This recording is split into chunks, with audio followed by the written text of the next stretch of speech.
Greetings, greetings. Proper communication prevents poor performance.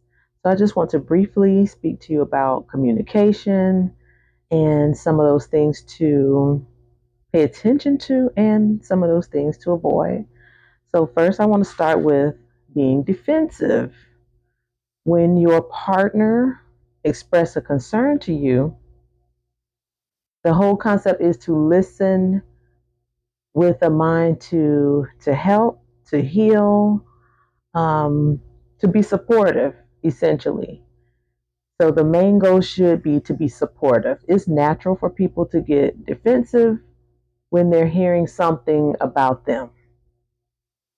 Now, unfortunately, that does show a lack of emotional um, intelligence. But that's a behavior that can be unlearned because most people do get offended. So I'm going to use an example, something that I experienced. For example, I was in a relationship. I'm not sure how long. I think it was over a year, maybe even over two. Um, and I expressed to the person, I said, well, basically, I had a concern because I didn't hear from him all day. And for me, if you're in a relationship, especially with the person who says, God said you're my wife, especially with that, then I expect to hear from the person. Okay. So, he said he was busy, it was just like, one thing after the next that day.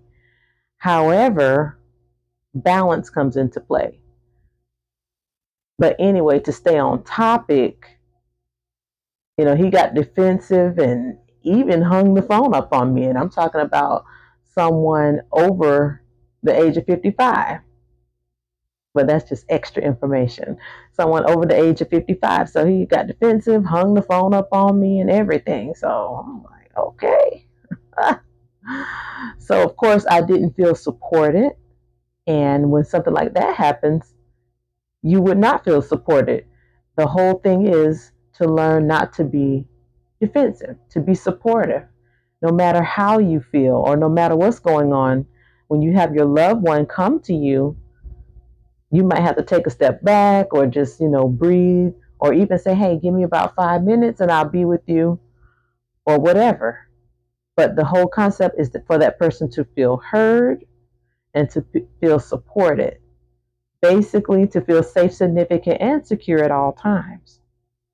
So, getting defensive is something that shouldn't happen or should not happen too often because then that's a problem.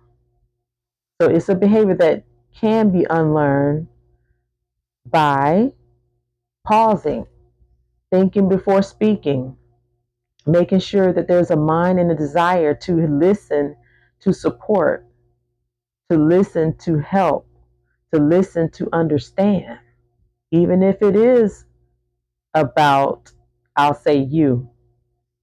We can't all, we shouldn't get offended when it's about us because if you're in a relationship, then that person needs to feel free. Both of you need to feel free to communicate.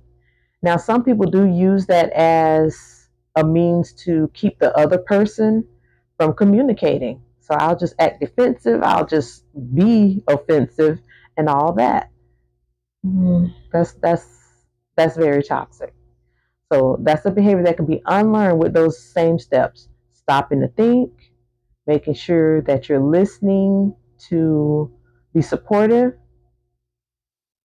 and to make, a different choice in whatever the subject is at hand, whatever the issue is, and to not be defensive. And that comes with practice. And another thing is to not interrupt the person while they're speaking. I remember I received some relationship coaching years ago, and the couple said they had a code word like period. So when one person's talking, the other person would know. Okay, when that person says period, then they're finished. That way there's not over talking going on. Okay. So another thing is also unlearning the avoidant pattern. Some people have the, I guess, personality, and their strategy is to just be avoidant.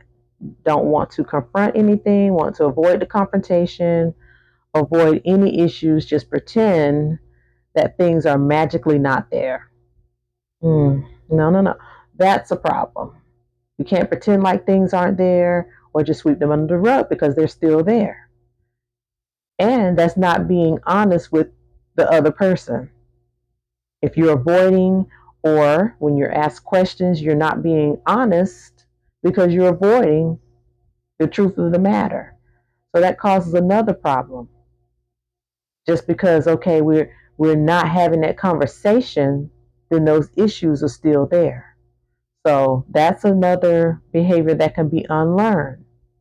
Okay, in that situation, a person may have to learn that to take small steps. Okay, so that bothered me, so let me mention that.